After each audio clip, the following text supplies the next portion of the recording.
नमस्कार दोस्तों, स्वागत है आपका साहित्य के विद्यार्थी यूट्यूब चैनल पर। प्रिय विद्यार्थियों, इसके पहले के वीडियो लेक्चर में हम लोगों ने यूजीसी नेट जून 2011 की परीक्षा के सभी 50 प्रश्नों को बड़े अच्छे ढंग से हल किया था। आज हम यूजीसी नेट दिसंबर 2011 के द्वितीय प्रश्न पत्र को बड़े अच्छे ढंग से हल करेंगे। ठीक है, हमारे सामने पहला प्रश्न पूछा ये जा रहा है हमसे कि राहुल सांकृत्यायन ने हिंदी का प्रथम कवि किसे माना है।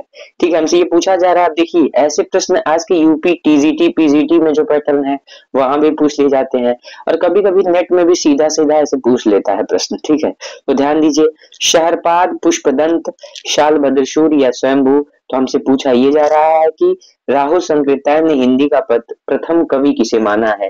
तो हमें यह ज्ञात है कि राहुल सांकृत्यायन ने किसे माना है और अधिकांश विद्वानों का भी यही मत है कि शहरपाद या शहरपा कहीं लिखा रहता है, यही क्या है, हिंदी के प्रथम कवि किसने माना, राहुल सांकृत्यायन ने, और अधिकांश विद्वानों के अनुसार भी यही है। ठीक है, प्रिय विद्यार्थियों, अगर हमसे एग्जामिनर यह पूछे कि सहरपात के स्थान पे मान लीजिए वह सरोज ब्रज लिख दे। ठीक है, सरोज ब्रज लिख दे। सरोज ब्रज, तो आप घबराइएगा मत, सरोज ब्रज भी इन्हीं का नाम है। ठीक है, देखिए पैटर्न इस तरह बदल रहा है कि हमें थोड़ा सावधान होकर चलना होगा। अगर हमसे वो पूछ ले राहुल भद्र, ठीक है, अब राहुल भद्र अचानक विकल्प में दिखा, दिमाग काम ही नहीं करेगा। ठीक है, तो ध्यान दीजिए, और इनमें से कोई भी एक विकल्प बना दे और राहुल भद्र भी दे दे तो सब लोग इनमें से कोई की तरफ रुख करने वाले हैं। तो हमें ध्यान देना होगा कि प्रश्न, ठीक है, प्रश्न एक ही है लेकिन पूछने का तरीका कई हो सकता है, तो हम अपने आप को तैयार रखें पहले से। ठीक है, आइए विचार करते हैं, पुष्पदंत को किसने प्रथम कवि माना। तो एक बार तो नेट में इनका समय पूछ लिया था, पुष्पदंत का जो पेपर कैंसिल हुआ था नेट में, इनका समय पूछ लिया। तो इनका समय कब था, 10वीं सदी था। ठीक है, अच्छा, इनको कौन प्रथम कवि माना। ठीक है, पुष्पदंत लिख दे, पुंड लिख दे, पुष्य या पुंड लिख दे, पुष्पदंत लिख दे, तो ध्यान दीजिएगा, इनको किसने माना, तो शिव सिंह सेंगर ने माना। ठीक है, किसने माना, तो शिव सिंह सेंगर ने माना। चलिए ठीक है, समझ आ गया सर, आगे बताइए, आगे क्या माहौल है। तो स्वयंभू को किसने माना, तो स्वयंभू को डॉक्टर राम कुमार वर्मा ने प्रथम कवि माना। ठीक है, तो शाल भद्रशूर को भी किसी ने माना होगा, तो डॉक्टर गणपत चंद्रगुप्त ने किसको प्रथम कवि माना, तो डॉक्टर गणपत चंद्रगुप्त ने शाल भद्रशूर को प्रथम कवि माना। ठीक है, आइए शाहरपा की प्रमुख रचनाओं पर भी बात कर लेते हैं, क्योंकि इनकी रचनाएं कई बार परीक्षाओं में, ठीक है, पूछ लिया गया है। ठीक है, इन्हें पूछ लिया गया कि बताइए शाहरपा की कौन कौन सी रचनाएं हैं। तो आप ध्यान देंगे, अगर आप थोड़े भी गंभीर हैं तो आपको तुरंत याद आ गया होगा कि दोहा कोश इनकी एक रचना है। कौन सी रचना है, दोहा कोश रचना है। और एक इनकी रचना जो है मिलती जुलती है, चर्या गीत। ठीक है, गीत जो है सुर में गाया जाता है, इसलिए सहरपा का है। ठीक है, ऐसे पकड़ सकते हैं।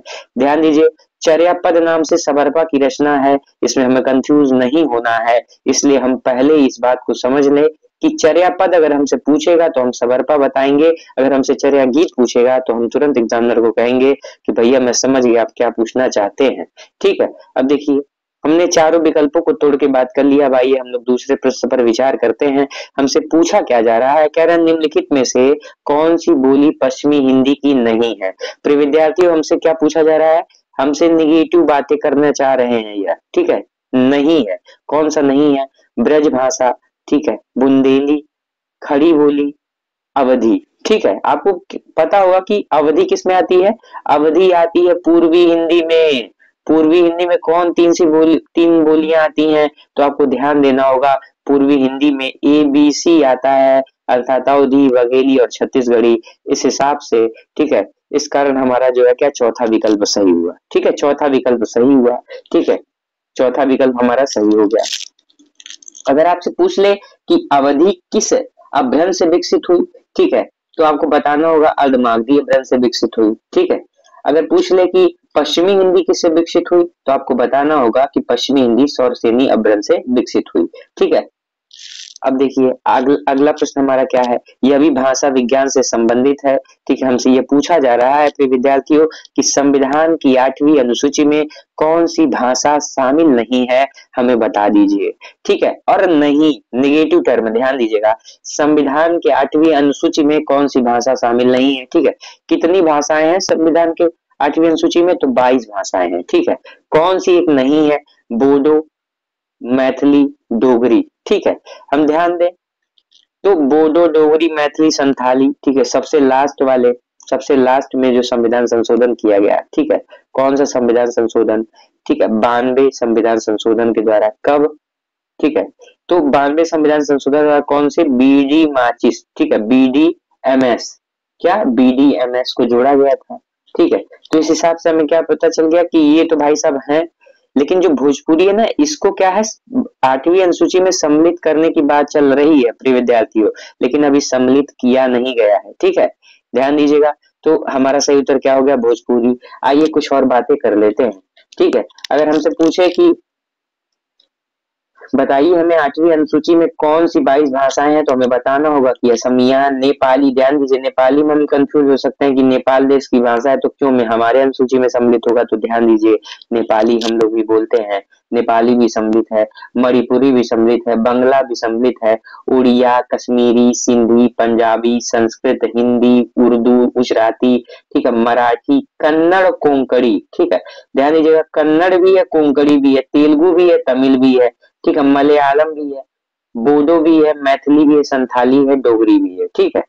तो इस हिसाब से हमारा क्या कौन सा उत्तर सही हो गया, सी, ठीक है, उत्तर सही हो गया, विकल्प सी सही हो गया।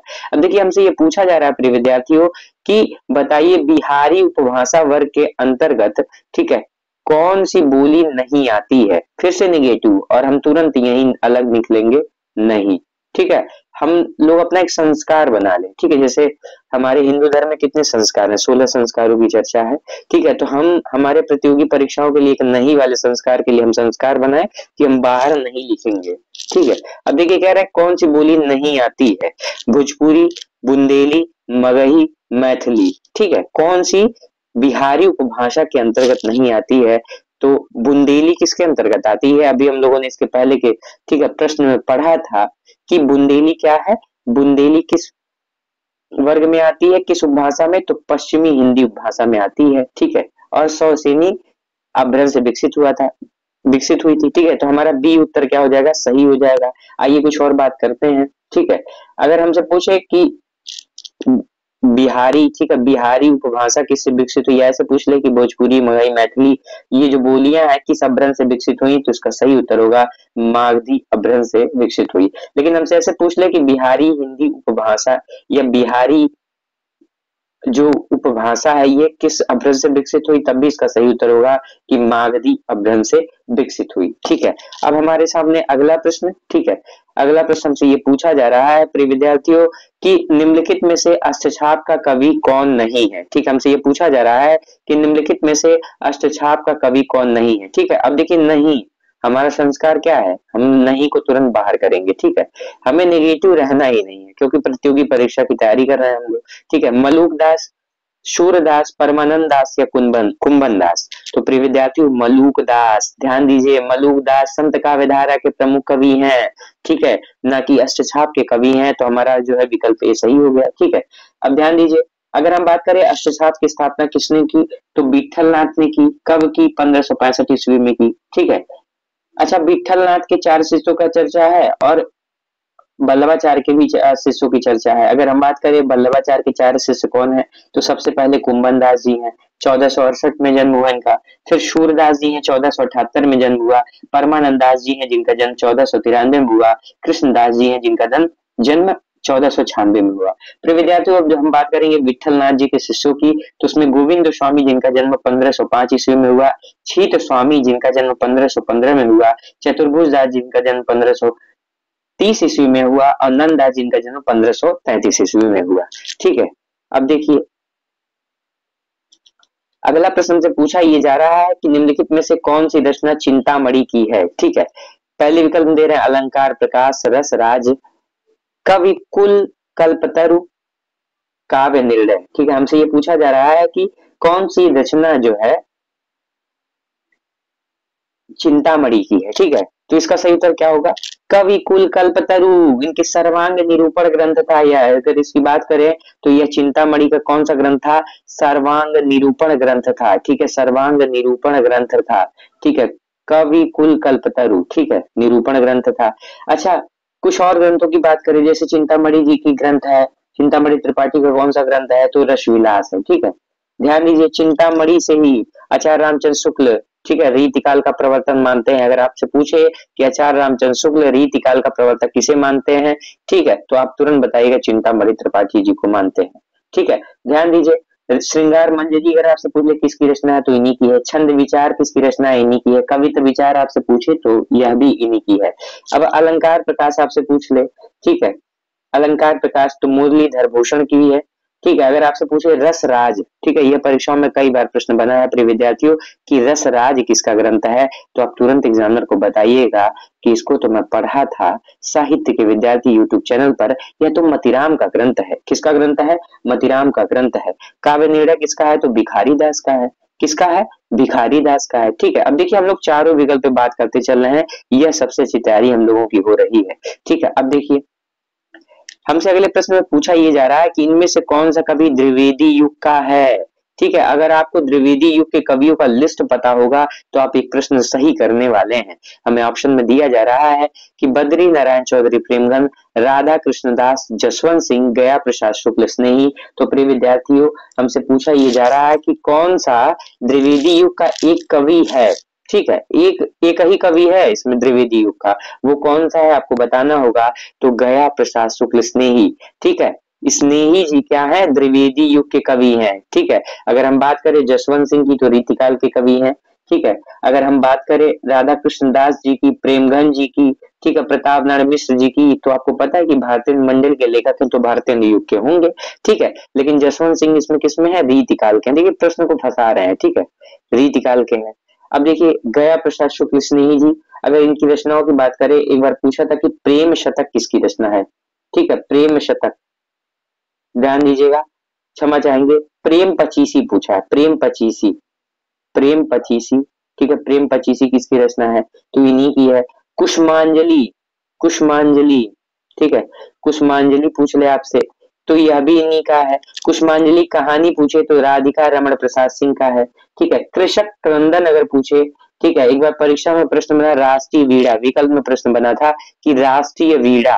ठीक है, तो राष्ट्रीय वीणा गया प्रसाद शुक्ल स्नेही जी की रचना है।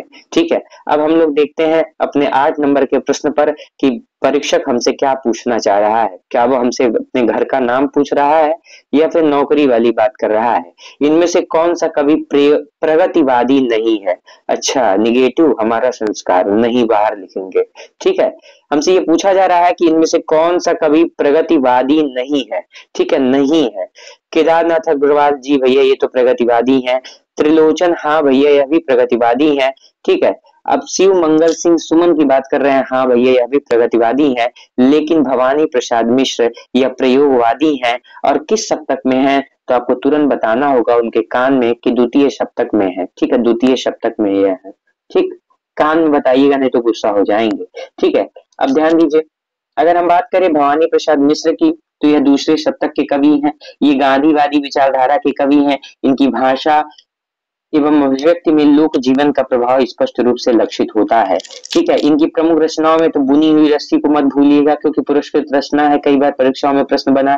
गीत फरोश को मत भूलिएगा क्योंकि आपके नेट के परीक्षा के पाठ्यक्रम में लगा हुआ है।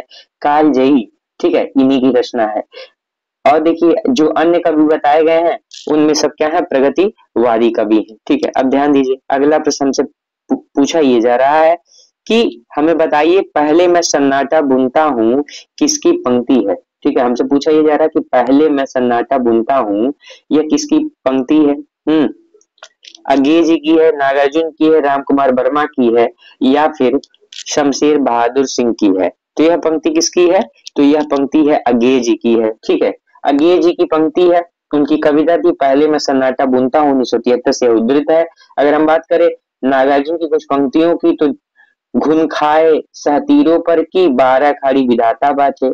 राम कुमार वर्मा की पंक्ति की बात करें तो तुम्हारी मौन करुणा का सहारा चाहता हूँ। ठीक है, शमशेर बहादुर सिंह की कविता की बात करें तो चिकनी चांदनी सी माटी वह देह धूप में गीली लेटी है हस्ती सी। ठीक है, अब देखिए हमारे सामने अगला प्रश्न। देखिए इसके पहले भी जो हम लोगों ने 2011 नेट जून की परीक्षा के प्रश्न सॉल्व कर रहे थे तो हम लोगों ने देखा था कि आधुनिक काल का जो प्रश्न है वो बहुत ज्यादा पूछा गया था। ठीक है, और देखिए फिर हम लोग सॉल्व कर रहे हैं। देखिए आधुनिक काल से ढेर सारे प्रश्न आ रहे हैं। ठीक है, देखिए अगर हम लोग नेट के पहले के प्रश्न मतलब 2011, 12, 13, 14 ये साल पहले, तो जो टीजीटी पीजीटी में नेट के प्रश्न आने वाले हैं, ठीक है, जो प्रश्न आने वाले हैं, देखिए वहां ऐसा नहीं है कि वहां आगे बदल जाएंगे, टीजीटी पीजीटी में यही प्रश्न रहेंगे, ठीक है, बल्कि ऐसे प्रश्न जो देखने में छोटे लगे घाव करे गंभीर, ऐसे प्रश्न रहेंगे, तो क्या है मेरिट पीछे चली जाएगी। देखिए कैसे निम्नलिखित में से कौन सी रचना सर्वेश्वर दयाल सक्सेना की नहीं है, ठीक है, हमसे निगेटिव पूछ रहे हैं तो हमारा एक संस्कार है, हम नहीं तुरंत बाहर लिखेंगे, हमसे कह रहे हैं काट की घंटिया, कुआनो नदी, आत्महत्या के विरुद्ध, या लिपटा रजाई में। तो आपको पता है आत्महत्या के विरुद्ध किसकी रचना है? आपको एकदम हमको जैसे मान लीजिए हमें नहीं पता लिपटा रजाई में इनका है कि नहीं है, ठीक है, हमको यह पता है कि आत्महत्या के विरुद्ध किसका है, रघुवीर जी सहायता करिए, ठीक है, रघुवीर जी सहायता करिए मतलब रघुवीर सहाय का है, ठीक है, रघुवीर सहाय जी का प्रसिद्ध रचना है रघुवीर सहाय जी का। अब ध्यान दीजिए, अगर सर्वेश्वर दयाल सक्सेना की बात करें तो प्रिय विद्यार्थी यह तृतीय शतक में थे, तृतीय शतक में सम्मिलित प्रयोगवादी कवि हैं, ठीक है।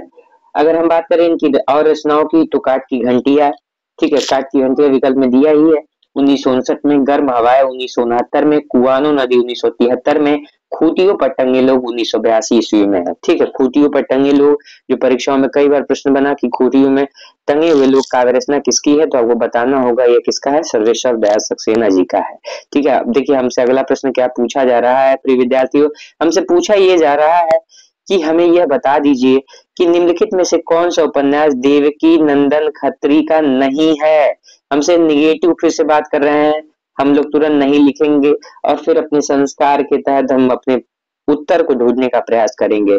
नरेंद्र मोहिनी, भाग्यवती, चंद्रकांता, कुसुम कुमारी, ठीक है, यही निगेटिव व्यक्ति हमें दिख रहा है। भाग्यवती किसका है? श्रद्धा राम फुल्लौरी जी का है। किसका है? श्रद्धा राम फुल्लौरी जी का है। और डॉक्टर विजय शंकर मल्ल ने तो इसको प्रथम उपन्यास मान लिया था।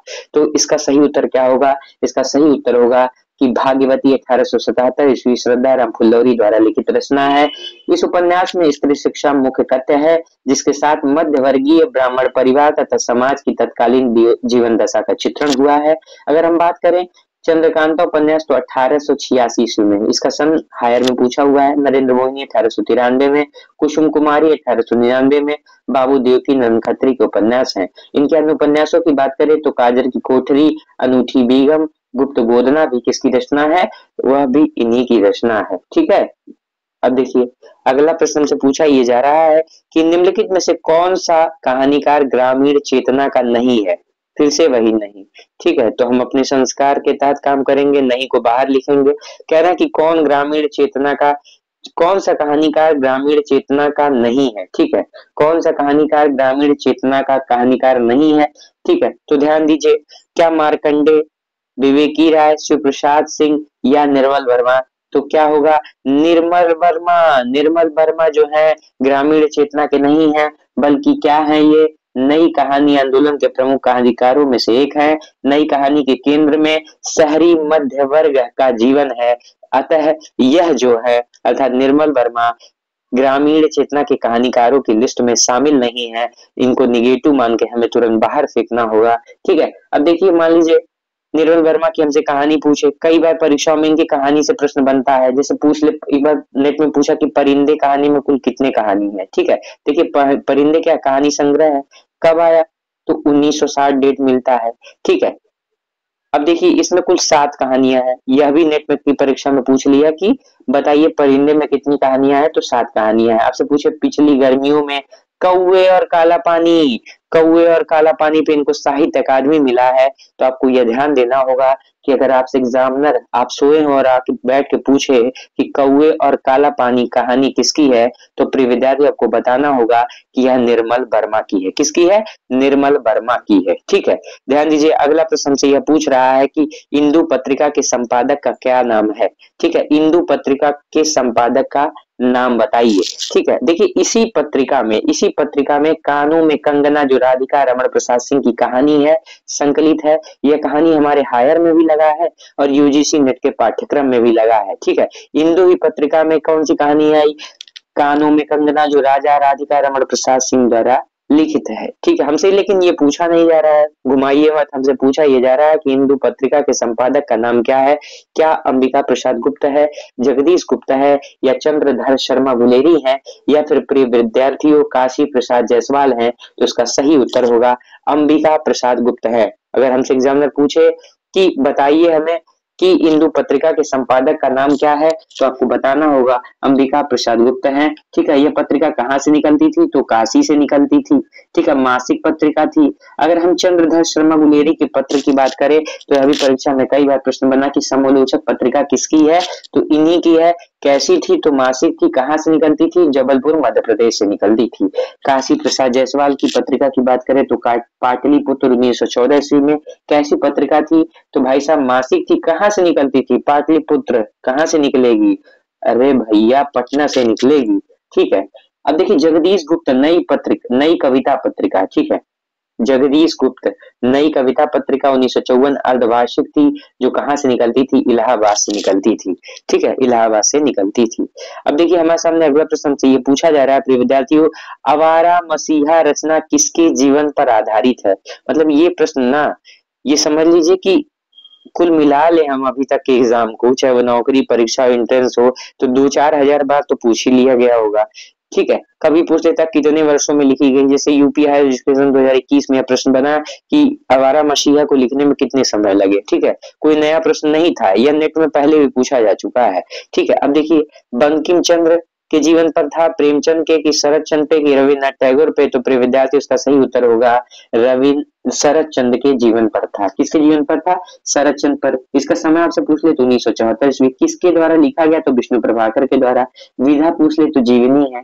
ठीक है, अगर हम बात करें कि प्रेमचंद घर में, ठीक है प्रेमचंद घर में जो जीवनी है उसके लेखक कौन है, तो शिवरानी देवी है। ठीक है, विश्व कवि रविंद्रनाथ, ठीक है रविन्द्रनाथ टैगोर पे किसने जीवनी लिखी, तो उमेश चंद्र मिश्र ने लिखी। प्रिय विद्यार्थियों अगर हमसे एग्जामिनर पूछे कि विश्व कवि रविंद्रनाथ किसकी जीवनी है, तो जीवनी अगर पूछे किस लेखक की है, तो प्रिय विद्यार्थियों लेखक कौन होंगे, लेखक होंगे रविन्द्रनाथ टैगोर ही। लेकिन हमसे अगर यह पूछ ले कि बताइए हमको, हमें लेखक से कोई मतलब नहीं, हमें यह जानना है, हमें यह जानना है कि यह जीवनी लिखा किसने, तो उमेश चंद्र मिश्र ने लिखा। किसने लिखा, उमेश चंद्र मिश्र ने लिखा। अब देखिए हमारे सामने अगला प्रश्न हमसे पूछा जा रहा है कि निम्नलिखित में से, ठीक है निम्नलिखित में से कौन सी रचना नाट्य काव्य नहीं है। ठीक है, देखिए ऐसे प्रश्न अगर पूछ लेना मेरी तो एकदम डाउन हो जाएगी। हमसे ये पूछा जा रहा है, रचना नहीं पूछा जा रहा है, अब आपके समझ पे आधारित प्रश्न हो गया।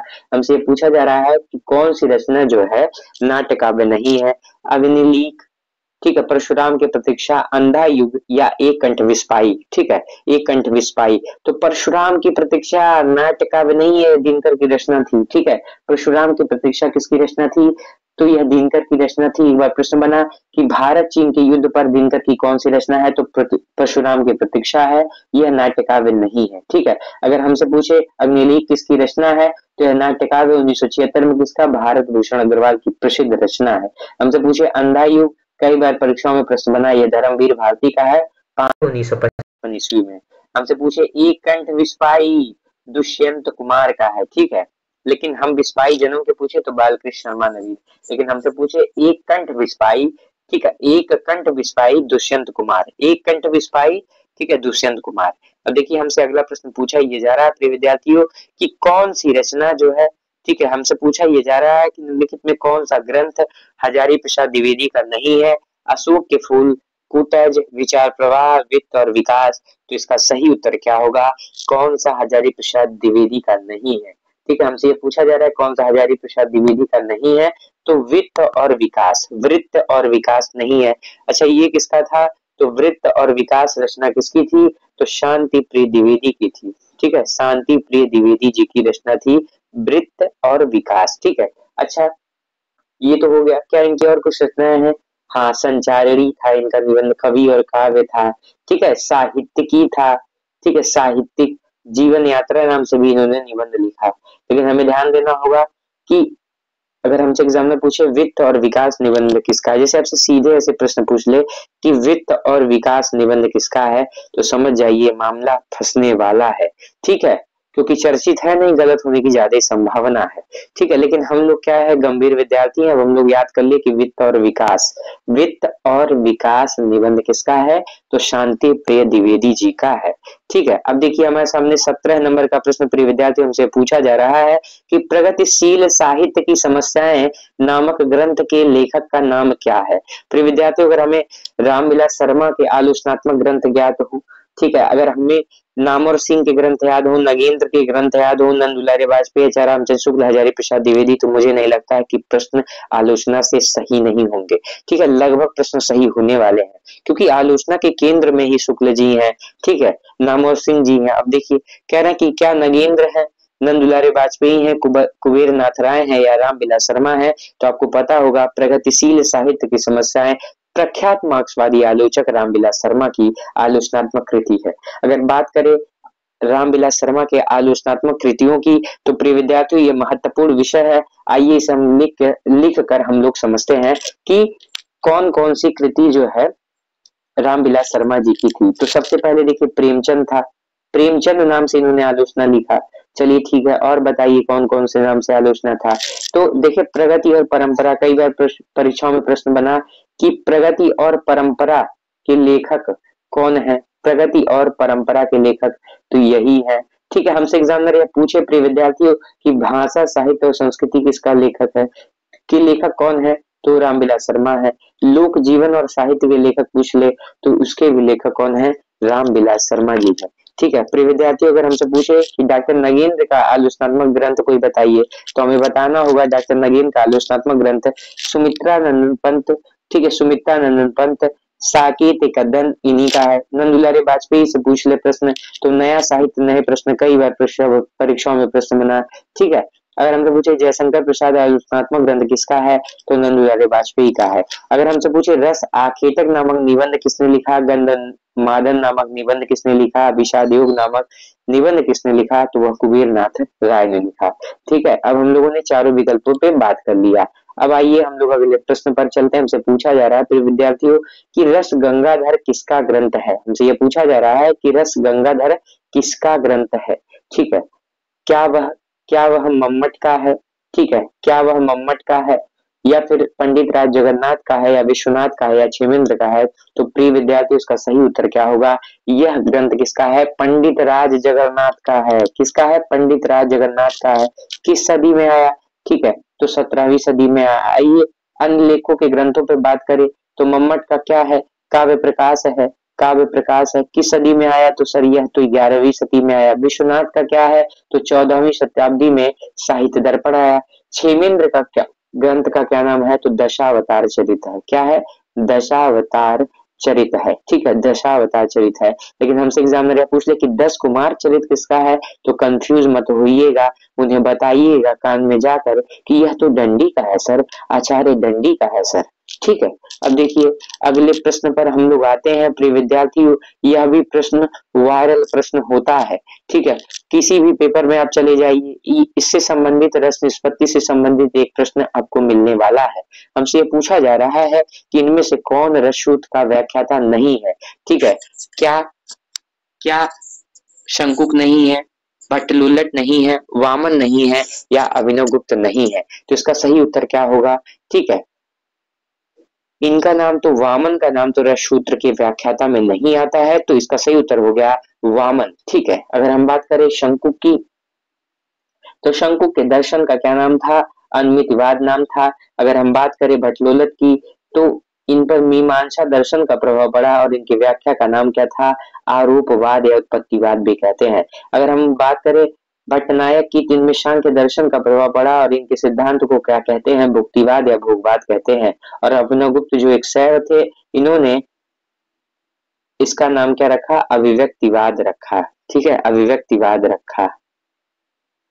अब देखिए हमसे अगला प्रश्न पूछा ये जा रहा है कि प्रिंसिपल ऑफ लिटरेरी क्रिटिसिज्म किसका ग्रंथ है। हमसे पूछा जा रहा है कि the principle of literary criticism किसका ग्रंथ है। आइए रिचर्ड्स का है, मैथ्यू आर्नल्ड का है, लुकाच का है या क्रोचे का है। ठीक है, हमसे ये पूछा जा रहा है कि the principle of literary criticism किसका ग्रंथ है, क्या वह मैथ्यू आर्नल्ड का है, लुकाच का है या क्रोचे का है। तो इसका सही उत्तर होगा किसका है, आईए रिचर्ड्स का है। ठीक है, the principle of literary criticism किसका लेखक है, लेखक कौन है, आईए रिचर्ड्स है। द मीनिंग ऑफ मीनिंग, ठीक है, इन्हीं का है। अब देखिए आइए हम बात करते हैं मैथ्यू आर्नल्ड के ग्रंथों पर। आपसे पूछे कि कल्चर एंड एनार्की किसका है, तो इन्हीं का है। आपसे पूछा जाए एसेज इन क्रिटिसिज्म में पूछा जाए तो अभी इन्हीं का है। अगर हम बात करें जॉर्ज लुकास की, तो द हिस्टोरिकल नामक बुक लिखते हैं, द थ्योरी ऑफ नोवेल नामक बुक लिखते हैं। अगर हम बात करें बेनोदेतो क्रोंचे की, तो अभिव्यंजनावाद के तो प्रवर्तक थे, लेकिन इन्होंने एस्थेटिक्स और लॉजिक नामक ग्रंथ को लिखा। ठीक है, लॉज नामक ग्रंथ प्लेटो ने लिखा, लेकिन लॉजिक ग्रंथ पूछे तो ध्यान दीजिएगा क्रोचे का ग्रंथ है। प्रिय विद्यार्थियों, हमसे पूछा ये जा रहा है अगले प्रश्न पर कि हमको क्रम में बताइए कि कौन सी रचना सही अनुक्रम में है, मतलब काल क्रमानुसार है।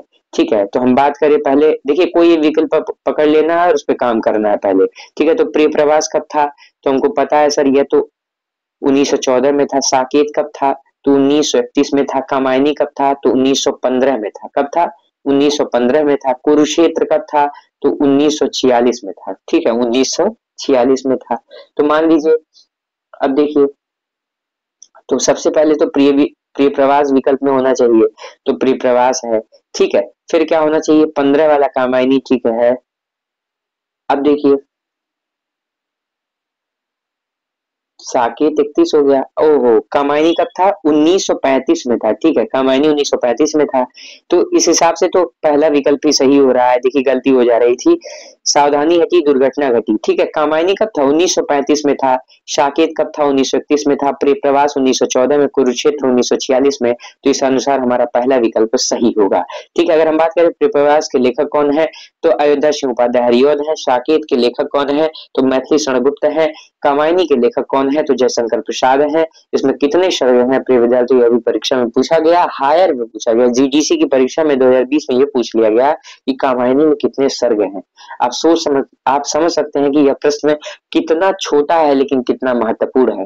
ठीक है, कुरुक्षेत्र छोटा इसलिए कि बार बार आप उसको पढ़ रहे हैं। ठीक है, कुछ छोटा बड़ा नहीं है, जिसको आप बार बार पढ़ रहे हैं वो आपके लिए आसान है, जिसको नहीं पढ़ रहे हैं वो कठिन है। कुरुक्षेत्र पूछे तो रामधारी सिंह दिनकर की रचना है, जो 1946 में प्रकाशित हुई। अब देखिए एक पैटर्न था 2011 तक की, आप बस रचनाओं का क्रम ध्यान कर लीजिए। ठीक है, तो आप जेआरएफ बन जाएंगे। लेकिन देखिए आप पैटर्न दूसरा है, ये सारे प्रश्न आज भी पूछे जाते हैं। ऐसा नहीं है कि नेट की परीक्षा में प्रश्न ऐसे समाप्त हो गए, रहते हैं 10 से 15 20 प्रश्न ऐसे ही रहते हैं। ठीक है, ये सारे प्रश्न अब हम लोगों को टीजीटी पीजीटी और हायर की परीक्षाओं में काम आने वाले हैं। हमसे पूछा जा रहा है कि प्रकाशन वर्ष की दृष्टि से हिंदी पत्रिकाओं का सही अनुक्रम लिखिए। ठीक है, कोई एक विकल्प पकड़ा जाएगा और उस पर विचार किया जाएगा। ठीक है, तो सबसे पहले देखा जाए, पहले विकल्प में सोचा जाए, आनंद कादम्बनी कब थी। ठीक है, तो ये 1881 में थी। कब थी, 1881 में थी। हाँ, ये तो मिर्जापुर से निकलती थी। हाँ ठीक है, ब्राह्मण कब थी, तो 1883 में थी। हाँ, 1883 में कानपुर से निकलती थी। हमसे निकलने की बात तो कर नहीं रहा है। ठीक है, ध्यान दीजिए, एक हमारे लिए नई पत्रिका है, इसमें भारतोदय। ठीक है, भारतोदय, ये किसकी पत्रिका थी, भारतोदय। तो भारतोदय किसकी पत्रिका थी, अगर हमसे एग्जाम में पूछे तो सीताराम शर्मा की थी, 1885 में थी। ठीक है, सीताराम शर्मा की थी, 1885 ईस्वी में थी। ठीक है, हरिश्चंद्र मैगजीन किसकी पत्रिका है, अगर हमसे पूछे हरिश्चंद्र मैगजीन किसकी पत्रिका है, तो भारतेंद्र जी की है। कब थी, 1873 में थी। हरिश्चंद्र मैगजीन, हाँ, 1873 ईस्वी में थी। अब देखिए क्रम से हमको लगाना हो तो सबसे पहले हरिश्चंद्र जी की पत्रिका आएगी। ठीक है, तो हरिश्चंद्र जी की, फिर क्या आएगा, आनंद कादम्बनी 81, ब्राह्मण 83, भारतोदय, सीताराम शर्मा की पत्रिका जो 1885 में कानपुर से प्रकाशित होती है। ठीक है, भारतोदय पत्रिका किसकी है, तो सीताराम शर्मा जी का है, जो कहाँ से प्रकाशित होती है, कानपुर से प्रकाशित होती है। ठीक है, तो इस हिसाब से हमारा क्या सी विकल्प सही हो जाएगा। अब देखिए हमसे पूछा जा रहा है कि निम्नलिखित रचनाकारों का सही अनुक्रम रेखांकित कीजिए। ठीक है, हमसे पूछा जा रहा है कि निम्नलिखित रचनाकारों का सही अनुक्रम रेखांकित कीजिए। ठीक है, उपेंद्र नाथ हस्त, इलाचंद जोशी, मोहन राकेश, नरेंद्र कोहली। देखिए अब एक लेखक से भी हमसे क्रम पूछ लिया कि लेखक का बताइए कौन किसका क्या क्रम होगा। ठीक है, तो ध्यान दीजिए, सबसे पहले इसमें एक विकल्प पकड़ लिया जाए और विचार किया जाए। ठीक है, तो पहले विकल्प को मान लीजिए पकड़ लिया गया हम लोग, तो विचार किया जाए। उपेंद्र नाथ अस्क का जन्म कब हुआ, तो उपेंद्र नाथ अस्क का जन्म कब हुआ, 1910 को हुआ। ठीक है, 1910 को। इलाचंद जोशी का, ठीक है, इनकी कहानी पूछ लिया था हायर में, कि डायरी के नीरज पृष्ठ कहानी संग्रह किसका है, तो इन्हीं का था। ठीक है, तो मान लीजिए इनका जन्म 1902 में हुआ। मानना क्या है भाई, सही है। मोहन राकेश जी का जन्म कब हुआ, 1925 में। अब देखिए नरेंद्र कोहली तो एकदम लास्ट में थे, इस हिसाब से भी हम विकल्प के करीब में पहुंच सकते थे। ठीक है, कब, 1940 में। दो विकल्प सही हो सकता था। अब दो विकल्प में विचार करना है कि कौन सबसे पहले, तो इलाचंद जोशी कब है, 1902 में है। और उपेंद्र नाथ अस्क कब है, उपेंद्र नाथ अस्क कब है, तो उपेंद्र नाथ अस्क 1910 में है। ठीक है, उपेंद्र नाथ अस्क 1910 में है। ठीक है, मोहन राकेश की बात करें तो 1925 में है। नरेंद्र कोहली की बात करें तो 1940 में है। सन्यासी और जिप्सी की बात करें किसकी रचना है, तो इलाचंद जोशी की है। सितारों के खेल गर्मराख ये किसका है, उपेंद्र नाथ अस्क का है। और गर्मराख हायर के परीक्षा यूजीसी 2020 में पूछा गया था इसका सन।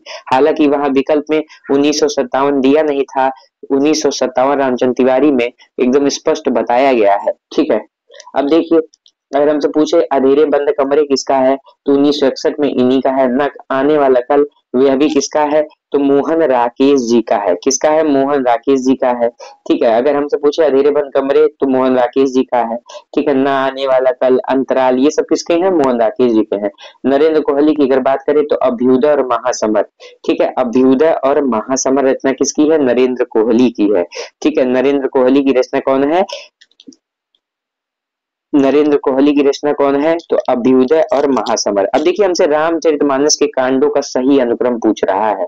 ठीक है, रामचरितमानस का सन नहीं पूछ रहा है कि ये 1574 में लिखा गया कि संवत 1631 में लिखा गया, इससे कोई मतलब नहीं।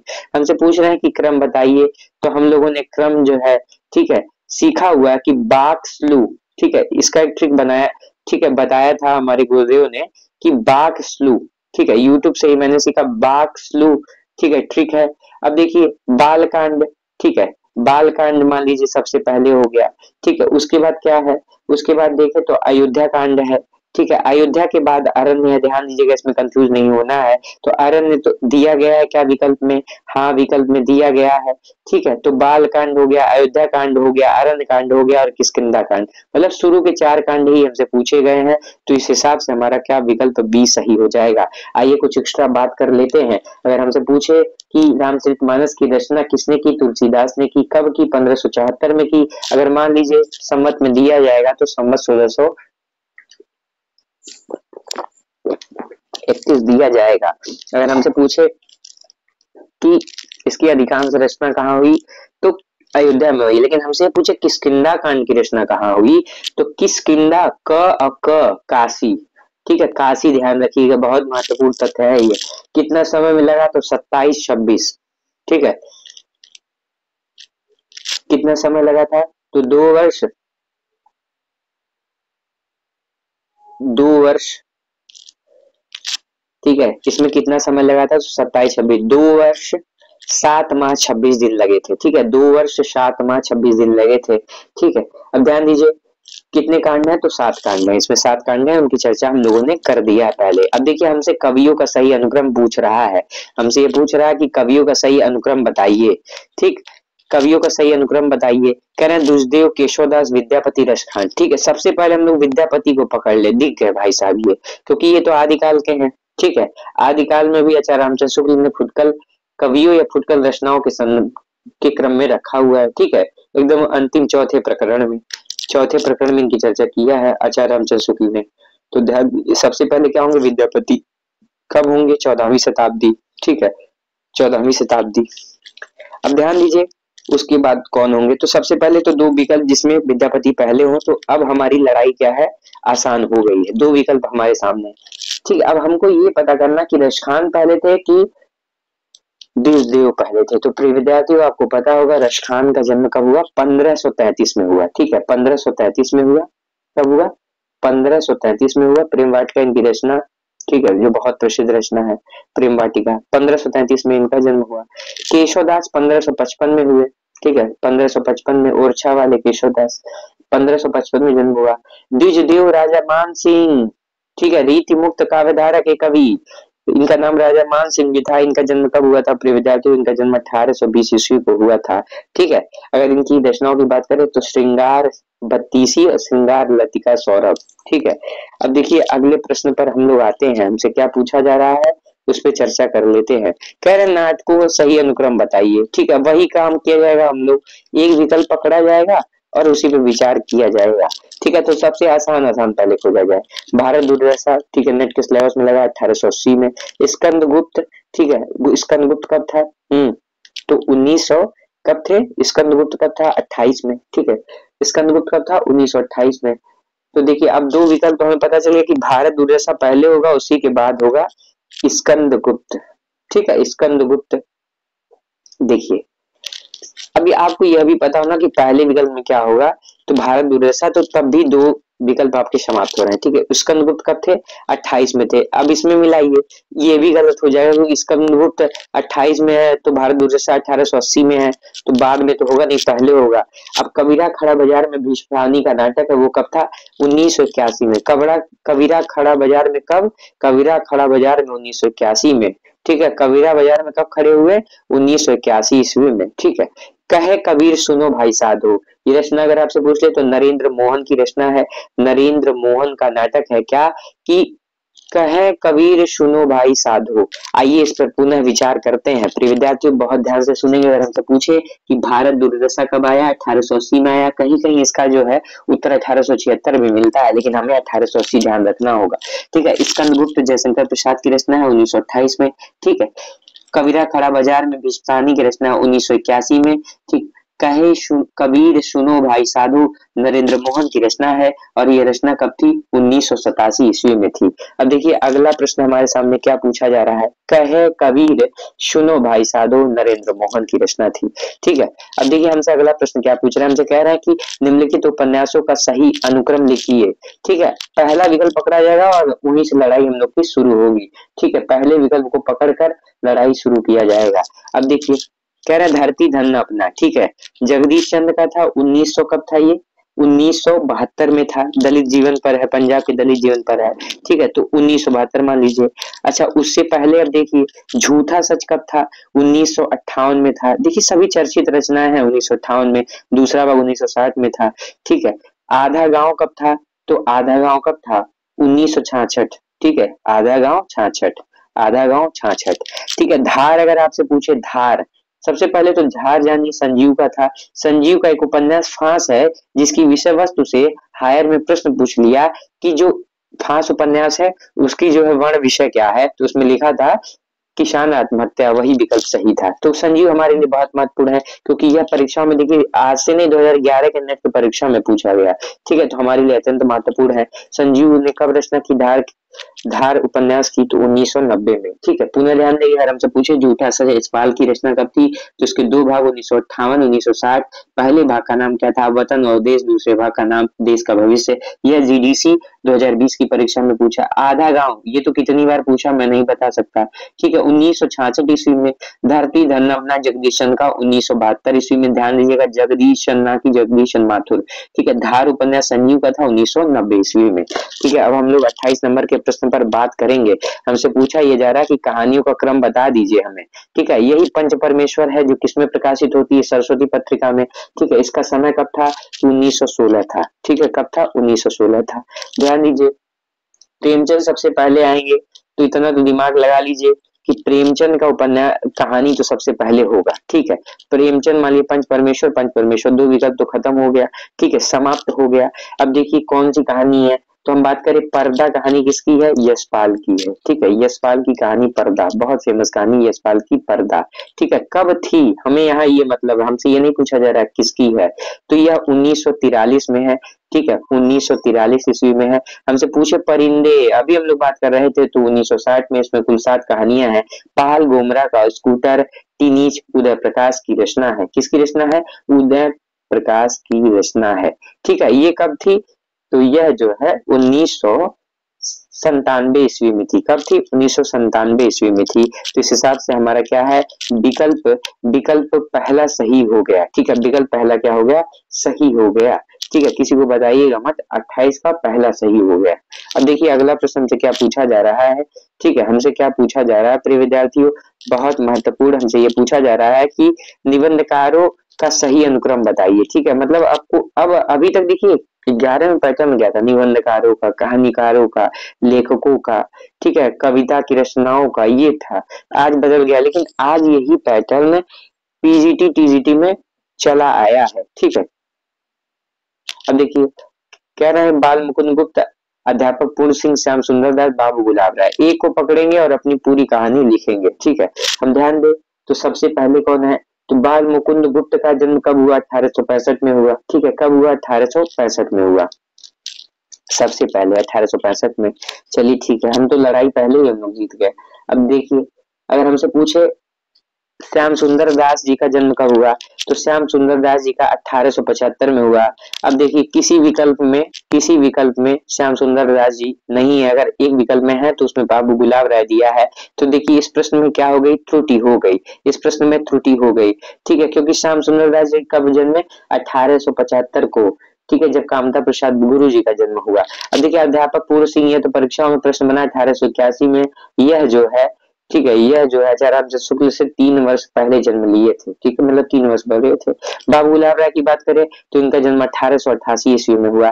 ठीक है, तो कोई विकल्प सही नहीं है, लेकिन सबसे करीबी आंसर ए जा रहा है।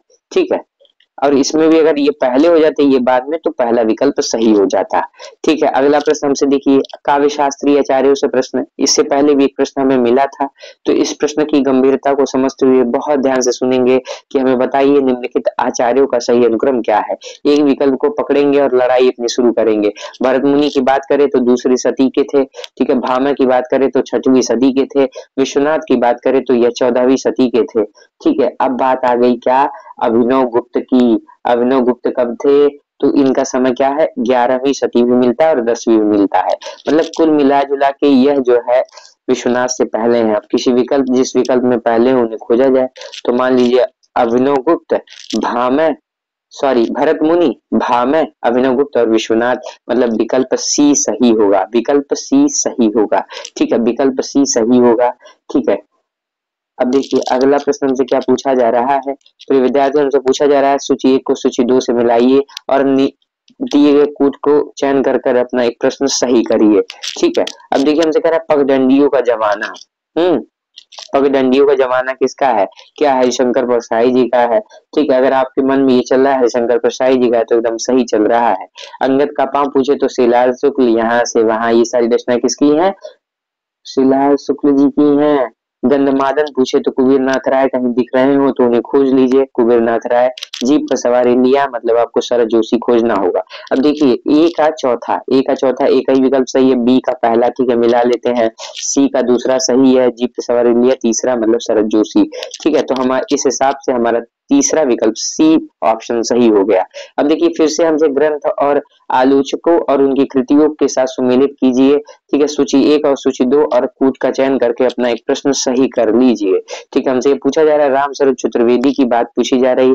तो रामस्वरूप चतुर्वेदी का ग्रंथ कौन है, कविता के नए प्रतिमान। अगर यही नए कविता का प्रतिमान होता तो लक्ष्मीकांत वर्मा का होता।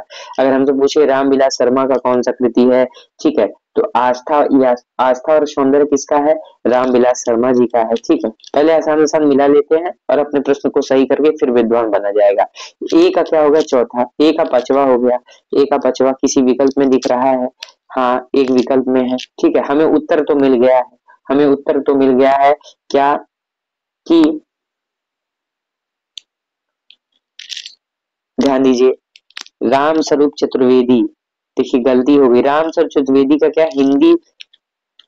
हिंदी साहित्य और संवेदना का विकास। ठीक है, हिंदी साहित्य और संवेदना का विकास, पुनः ध्यान दीजिए जल्दबाजी में गलती हुई, हिंदी साहित्य और संवेदना का विकास, ए का दूसरा होगा। ठीक है, ए का दूसरा होगा।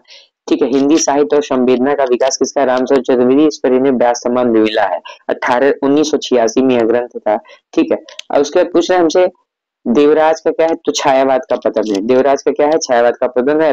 अब देखिए अगर हमसे पूछे रामविलास शर्मा का, तो आस्था और सौंदर्य है। ठीक है, लक्ष्मीकांत वर्मा का नए कविता का प्रतिमान है, तो इस हिसाब से हमारा ए का दूसरा, ए का दूसरा।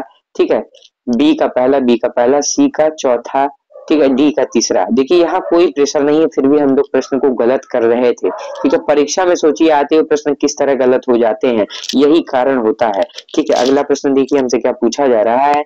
हमसे देखिए फिर से कह रहे हैं कि निम्नलिखित कहानियों को उनके कहानीकारों के साथ सुमेलित कीजिए। सूची 1 और सूची 2, मतलब लिस्ट 1 और लिस्ट 2 की बात कर रहे हैं। और हमें सूची वो में बता रहे हैं 11 वर्ष का समय किसकी कहानी है, आदरणीय रामचंद्र शुक्ल जी का है। ए का चौथा विकल्प तो हम लोगों ने खोज लिया, लेकिन लड़ाई अंतिम तक जारी रहेगी। दुलाई वाली 1907 में बंग महिला का। ग्राम कहानी जयशंकर प्रसाद जी की कहानी है। अगर हमसे पूछे रानी केतकी की कहानी तो इंशाअल्लाह खान। ठीक है, हमारा बी विकल्प सही होगा। क्या होगा, बी विकल्प सही होगा। अगर हम बात करें 11 वर्ष का समय तो 1903 में था। ठीक है, अगर हमसे एग्जामिनर यह पूछे कि बताइए दुलाई वाली कहानी कब थी तो 1907 में। ग्राम कहानी 1911 में, यानी कि पहली कहानी भी थी। ठीक है, अगर हमसे पूछे रानी केतकी की कहानी किसकी रचना है तो इंशाअल्लाह खान की है। राजा भोज का सपना अगर पूछे तो राजा शिवप्रसाद सितारे हिंद का है। ठीक है, अब देखिए क्या हुआ, 11 वर्ष का समय को प्रथम कहानी किसने माना, लक्ष्मी नारायण लाल ने माना। ठीक है, देखिए अगर हमसे एग्जामिनर यह पूछे, ठीक है, कि आचार्य रामचंद्र शुक्ल ने किसे पहली कहानी माना तो इंदुमती को पहली कहानी माना है। ठीक है, अब हमारे सामने अगला प्रश्न हमसे पूछा ये जा रहा है कि निम्नलिखित, ठीक है, हमसे पूछा ये जा रहा है कि निम्नलिखित उपन्यासों को उनके लेखकों के साथ सुमेलित कीजिए। ठीक है, हमसे उपन्यासों को उनके लेखकों के साथ सुमेलित करने के लिए बोल रहा है। विराटा की पद्मिनी, ठीक है, क्या यह वृंदावन लाल वर्मा का है, बिल्कुल आप सही सोच रहे हैं, वृंदावन लाल वर्मा का है। वैशाली के नगर वधु चतुर्सेन शास्त्री जी का, दिव्या यशपाल जी का है। ठीक है, 1945 में। चारूचंद लेख हजारी प्रसाद द्विवेदी का है। तो पहले का दूसरा, ठीक है, दूसरे का पहला, तीसरे का चौथा और चौथे का तीसरा, मतलब हमारा विकल्प बी सही हो रहा है। अगर हम बात करें विराटा की पद्मिनी पर, आइए बात कर लेते हैं। ठीक है, हमसे पूछे विराटा की पद्मिनी किसका है तो 1936 में वृंदावन लाल वर्मा का है। वैशाली की नगर वधु पूछे तो हमें बताना होगा चतुर्सेन शास्त्री का 1948 में। दिव्या पूछे 1945 में यशपाल का है। चारूचंद लेख 1963 में हजारी प्रसाद द्विवेदी का है। आचार्य हजारी प्रसाद द्विवेदी के मात्र 4 उपन्यास हैं, जिसका ट्रिक है बचपू। ठीक है, बचपू मतलब बाण भट्ट की आत्मकथा, चारूचंद लेख, पुनर्नवा, रामदास का पोथा, और ये क्रम से इसको याद कर लीजिएगा। ठीक है, 4 उपन्यास है, लेकिन इतनी बार पूछे गए हैं कि उतनी बार आपका नाम एग्जामिनर आपसे नहीं पूछेगा। ठीक है, हमसे कह रहे हैं निम्नलिखित काव्य संग्रहों को उनके रचनाकारों के साथ सुमेलित कीजिए। हिमकीर्तनी किसका है, हिमकीर्तनी माखनलाल चतुर्वेदी का है। लेकिन आपसे पूछे किस पर इन्हें साहित्य अकादमी मिला तो वह रचना थी हिम तरंगिणी। ठीक है, ध्यान दीजिएगा, गलती करा सकते हैं आपसे। ठीक है, हिम तरंगिणी था। ठीक है, अगर आपसे पूछे अमोला रचना किसकी है, अमोला रचना किसकी है, ठीक है, तो अमोला रचना त्रिलोचन की प्रसिद्ध रचना है। अमोला किसकी है, त्रिलोचन की। काल तुझसे होड़ है मेरी किसकी रचना है तो शमशेर बहादुर सिंह की रचना है। शमशेर बहादुर सिंह की रचना है। गीत फरोश 1956 किसकी रचना है तो भवानी प्रसाद मिश्र की रचना है। तो पहले का दूसरा, दूसरे का पहला। ठीक है, ये पैटर्न तो सेम चल रहा है, तीनों प्रश्नों में यही ऐसे ही उत्तर था। ठीक है, ये बात करते हैं हम लोग। हिमकीर्तनी 1941 की रचना है माखनलाल चतुर्वेदी की। अमोला 1990 त्रिलोचन की रचना है। काल तुझसे होड़ है मेरी, ठीक है, काल तुझसे होड़ है मेरी शमशेर बहादुर सिंह की रचना है। विद्यार्थी अगर हमसे पूछे गीत फरोश 1956 किसकी रचना है तो भवानी प्रसाद मिश्र की है। प्रलय सृजन पूछे, प्रलय सृजन तो श्री मंगल सिंह सुमन का है। ठीक है, श्री मंगल सिंह सुमन का है प्रलय सृजन। अब देखिए हमसे फिर से आत्मकथाओं को उनके लेखिकाओं के साथ सुमेलित करने के लिए कह रहा है। हमसे कह रहा है कि एक कहानी है भी मनु भंडारी का है। ठीक है, मनु भंडारी का। अन्य से अन्य प्रभा केतान कहीं दिख रही है क्या, हाँ दिख रही है। ठीक है, मिल गई। अच्छा, ये दोनों रचना 2007 में भी, एक कहानी यह भी 2007 में है और अनन्या से अनन्या भी कब है 2007 में है। हादसे की बात करें तो यह 2005 में है। किसका है, रमलिका ठाकुर गुप्ता का है। आप उधरी भी का है। रसीदी टिकट अमृता प्रीतम का है। कब लिखा गया तो यह तो सबसे पहले लिखा गया था 1976 में ही ये लिख लिया गया। लेकिन हमसे पूछे कि हिंदी में महिला कथा में सबसे पहली आत्मकथा किसकी है तो जानकी देवी बजाज का है। क्या नाम था उसका तो मेरी आत्म कहानी नहीं, हो तो श्याम सुंदर दास का है। मेरी जीवन यात्रा, ठीक है, मेरी जीवन यात्रा नाम से, ठीक है, मेरी जीवन यात्रा नाम से जानकी देवी बजाज ने, ठीक है, यात्रा लिखा। और इसी नाम से राहुल संकीर्तन की भी जीवनी है, तो ध्यान दीजिएगा। अब देखिए इस हिसाब से कौन सा विकल्प सही होगा तो ए का चौथा एक विकल्प में है, बी का पहला एकदम सही, सी का दूसरा ठीक है, सीधी टिकट अमृता प्रीतम मतलब तीसरा, मतलब हमारा पहला विकल्प सही हो गया।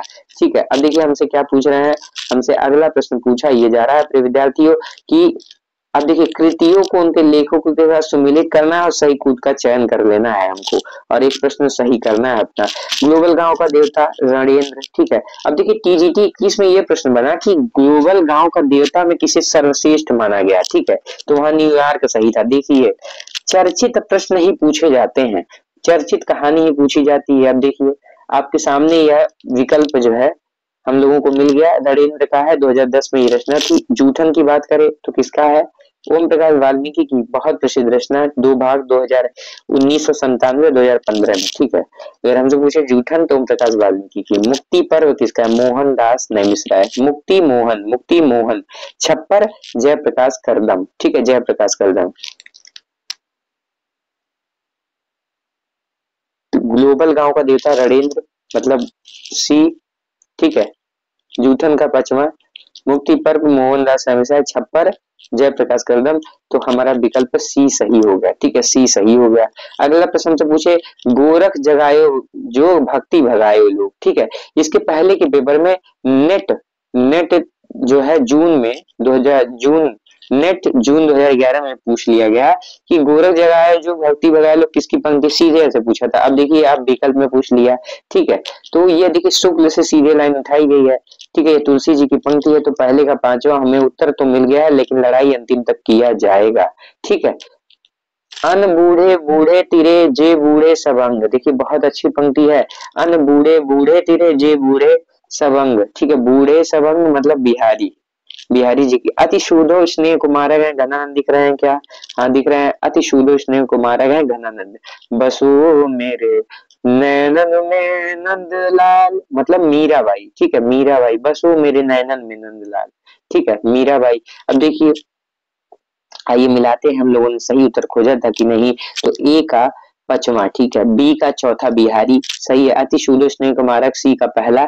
ठीक है, डी का दूसरा एकदम सही है, हम लोगों ने सही उत्तर चुना था। अब देखिए हमसे काव्य लक्षण से, प्रिय विद्यार्थियों हमसे काव्य लक्षण से प्रश्न पूछा जा रहा है और ये बताया जा रहा है कि सूची 1 को सूची 2 से मिलाइए और ठीक है अपना एक प्रश्न सही करिए और 11 बन के जाइए। ठीक है, यही आपसे एग्जामिनर कह रहा है। कह रहा है कि तद दोषो शब्दार्थो स गुणावलंकृत पुनः क्वापि। ठीक है, मम्मट का है। ठीक है, प्रज्ञा नवोन्मेष शालिनी प्रतिभा मता, टीजीटी 21 में सीधे पूछा था प्रज्ञा नवोन्मेष शालिनी प्रतिभा मता, देख लीजिए परीक्षा। ठीक है, अब देखिए 2011 का 11 में 11 जोड़ेंगे तो 22 होगा, 10 वर्ष बाद यह प्रश्न ठीक है पूछा गया और सीधे पूछा गया कि प्रज्ञा नवोन्मेष शालिनी, ये काव्य हेतु से प्रश्न था। ठीक है, कहीं भट्टो दिख रहे हैं, हाँ दिख रहे हैं, न कांतमपि निर्भूषणम विभाति वनिता मुखम। ठीक है, अब देखिए तो ये भामह का कथन है। ठीक है, जैसे आभूषण के बिना स्त्री सुंदर नहीं लगती, वैसे अलंकार के बिना काव्य नहीं सुंदर लगता है। ठीक है, कीरति भनित भूत भल सोई सुर सर सम सब कहे तो काव्य प्रयोजन तुलसीदास जी का है। ठीक है, अब देखिए इसमें क्या किया, लक्षण को, काव्य हेतु को, प्रयोजन को, अलंकार को, सबको समाहित कर दिया।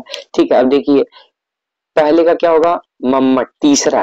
ठीक है, तीसरा तो डी विकल्प हमारा सही जा रहा है। ठीक है, डी, लेकिन हम लोग अंतिम तक लड़ेंगे।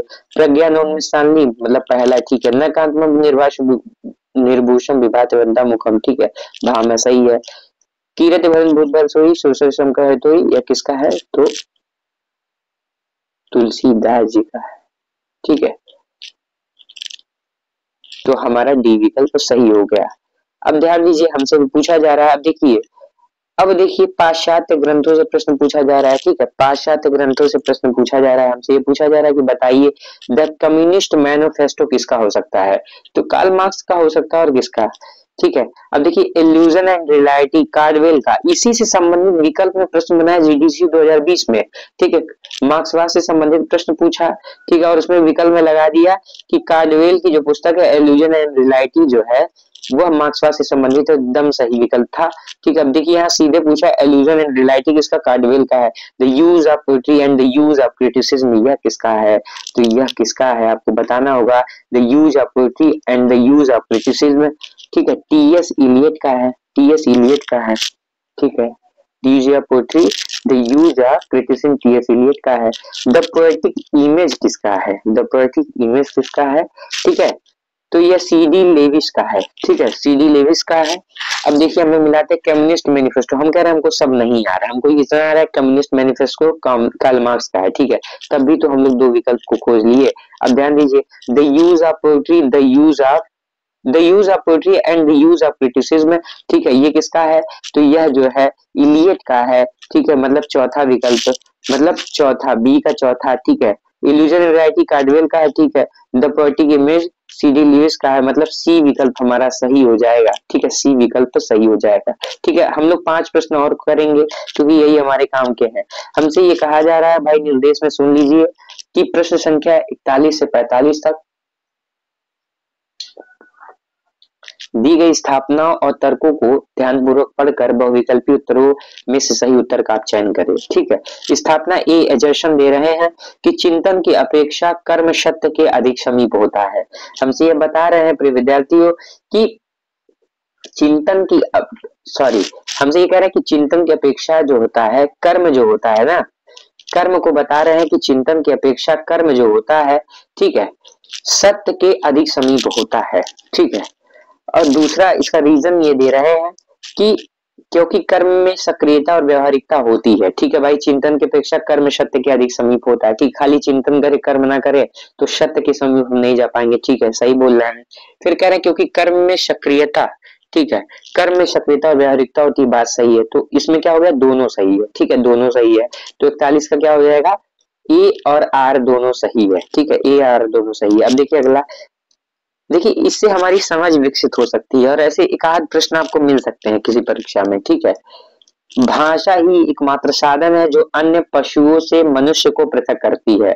भाई साहब बात तो एकदम सही कह रहे हैं कि लेकिन भाषा एकमात्र जो अन्य पशुओं से, लेकिन भाषा एकमात्र साधन जो कह दिया ये गलत है। हाँ साधन है जो अलग करती है, लेकिन कहेंगे एकमात्र साधन तो ये तो मामला हो जाएगा गलत, ठीक, गलत, क्योंकि भाषा केवल मनुष्य की अर्जित संपत्ति है। हाँ भाई अर्जित संपत्ति है, पैतृक संपत्ति नहीं, ये तो सही बात कर रहे हैं, तो मतलब ए गलत है और आर सही है, तो इसका विकल्प डी सही हो जाएगा, ठीक है। अब देखिए 43 नंबर का प्रश्न से क्या पूछा जा रहा है, ठीक है, हमसे कह रहे हैं कि सीखने का प्रयत्न किए बिना सिखाने की लालसा विफल होती है। अच्छा, सीखने की प्रयत्न किए बिना सिखाने की लालसा विफल होती है। हाँ भाई हम सीख नहीं पाए, सीखने के प्रयत्न के बिना जो सिखाने की लालसा विफल होती है। हाँ आप सही कह रहे हैं, आप सही कह रहे हैं, कह रहे हैं क्योंकि सिखाने के लिए सीखने की आवश्यकता नहीं है, ठीक है, सीखने का प्रयत्न किए बिना सिखाने की लालसा विफल होती है। क्योंकि सिखाने के लिए सीखने की आवश्यकता नहीं है, ठीक है। हाँ दोनों सही कह रहे हैं कि भाई ठीक है कि सीखने के प्रयत्न किए बिना सिखाने की लालसा विफल होती है भाई, लेकिन कह रहे हैं क्योंकि सिखाने के लिए सीखने की आवश्यकता नहीं है, तो ए और आर दोनों सही है, ठीक है, ए आर दोनों सही है, ठीक है, ए आर दोनों सही है। अब देखिए 44 नंबर का प्रश्न से क्या पूछा जा रहा है कि हमसे ये पूछ रहा है कि लोभ चाहे जिस वस्तु का हो, जब बढ़ जाता है तब उस वस्तु की प्राप्ति सानिध्य या उपभोग से जी नहीं भरता, ठीक है। लोभ चाहे जिस वस्तु का हो जब बढ़ जाता है, मान लीजिए लोभ बढ़ गया मेरा आज कि हाँ, तो उस वस्तु की प्राप्ति सानिध्य या उपभोग से जी नहीं भरता, ठीक, हाँ ठीक है भाई सही कह रहे हैं आप। फिर कारण बता रहे हैं कि क्योंकि मनुष्य नहीं चाहता कि उसकी प्राप्ति बार बार हो, नहीं भाई मनुष्य चाहता है भाई हमको ये मिले ये मिले ये मिले, तो स्थापना तो सही है लेकिन जो रीजन है वो गलत है। तो आइए विकल्प में हम लोग ढूंढते हैं, ए आर दोनों गलत, तो ये तो होगा नहीं, ए सही आर गलत, ठीक है, हमें अपना उत्तर मिल गया कि ए सही आर गलत। देखिए आज का हमारा अंतिम प्रश्न है, ठीक है, हमसे ये पूछा जाए, अब देखिए हम लोग नेट दिसंबर 2011 के सभी प्रश्नों को हल कर लेंगे, ठीक है। अब देखिए हमसे पूछ रहे हैं कि स्थापना ए, कविता ही मनुष्य के हृदय को स्वार्थ संबंधों के संकुचित मंडल से ऊपर उठाकर लोक सामान्य भावों पर ले जाती है, ठीक है। ये तो देखिए शुक्ल की परिभाषा हो गई कि कविता क्या करती है, आचार्य रामचंद्र शुक्ल का ये काव्य लक्षण है, यह भी परीक्षा में पूछा गया है, ठीक है, महत्वपूर्ण है कि कविता ही मनुष्य के हृदय को स्वार्थ संबंधों के संकुचित मंडल से ऊपर उठाकर लोक सामान्य भावों पर ले जाती है, ठीक है भैया आप सही बता रहे हैं, क्योंकि कविता मानव के हृदय को व्यापक नहीं बनाती है, ठीक है, क्या कविता मानव के हृदय को व्यापक नहीं बनाती है? गलत कह रहा है, व्यापक बनाती। अगर यहाँ बनाती है होता तो सही होता। ठीक है, तो अब हमें देखना है कि किसमें ए सही आर गलत है। ए आर दोनों सही तो ये भी गलत, ए और दोनों गलत गलत, ए सही आर गलत। ठीक है, तो हमें अपना उत्तर मिल गया।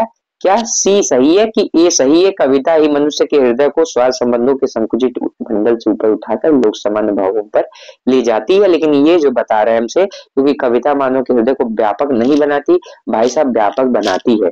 ठीक है, तो इस प्रकार हम लोगों ने क्या है, देखिए इसमें कुल 50 प्रश्न है। ठीक है, लेकिन 45 प्रश्न हमारे काम के हैं, 5 प्रश्न किससे हैं, तो वो गद्यांश दिया गया है। ठीक है, तो इसके आगे मैं प्रयास करूंगा उस गद्यांश को भी कवर करूं, लेकिन जो हमारे 45 प्रश्न है ठीक परीक्षा में सीधे सीधे कहीं कहीं पूछे जा सकते हैं। ठीक है, तो हम ये ध्यान रखना होगा। उम्मीद करते हैं कि आज का वीडियो लेक्चर आपको पसंद आया होगा। जय गुरुदेव, धन्यवाद।